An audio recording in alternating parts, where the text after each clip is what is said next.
Sir, over to you. Thank you, Randhir, and a very good evening to you all. As Randhir has just prefaced, the Prime Minister of the Socialist Republic of Vietnam has been here since the 30th evening on a state visit. When he arrived on the 30th, he was received at the airport by Minister of State for External Affairs, Shri Pavitra Margarita. Yesterday he had a series of engagements, including a business event. He had brought with him a very large business delegation. This was followed by events in the Chancery. They have a new embassy building which was inaugurated, and they had a community event. The main official engagements were all today. The visit of the Prime Minister is after quite some time. He has been Prime Minister since 2021 when he was appointed.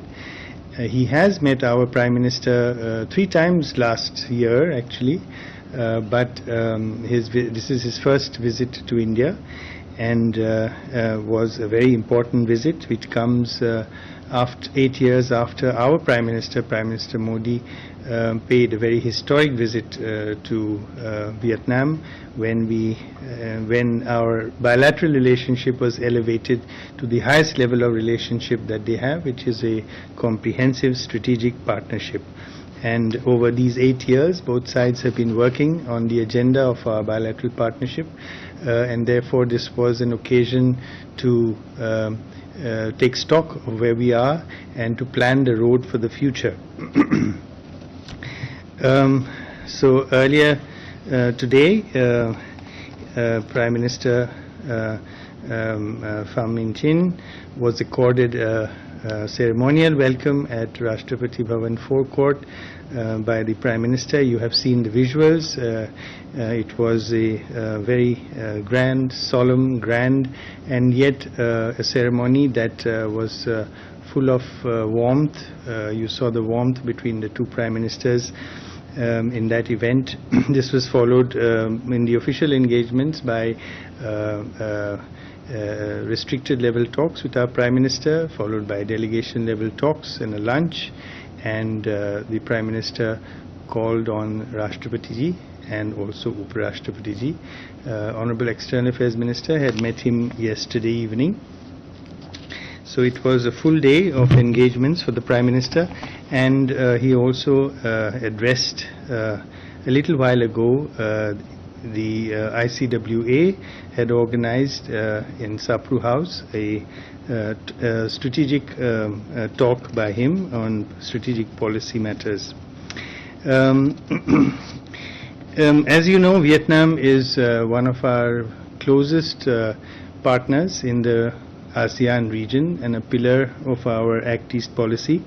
It is a country with which we have a long and historic and civilizational relationship, which has blossomed into many different fields, in the defense and security field, in the economic trade and investment field, in people-to-people contact. So all these are very bright areas of our cooperation. Vietnam today is a rapidly growing economy, as you know, and is similar to our Viksit Bharat 2047. They also have Vietnam 2045 vision to become a developed country, a high-income developed country by 2045.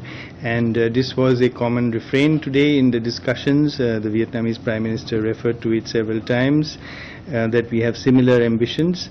Our bilateral trade is about $15 billion, although both sides do feel that this could be significantly increased, and the very large business delegation that accompanied the Prime Minister speaks to the interest that Vietnamese business has in India. A joint statement on enhancing our comprehensive strategic partnership and a plan of action for the implementation for the next 4 years, 2024-28, were the 2 key outcomes of the visit. In addition, we signed a number of agreements, 9 in all, to further broaden and deepen our cooperation. These are in very diverse areas. You will see a list of that on the website. They cover everything from cooperation in medicinal plants to customs cooperation to radio and television programming, legal field, heritage conservation, etc. Both sides discussed common security challenges and agreed to further enhance our defense ties, which is a very important pillar of our partnership, as I have said.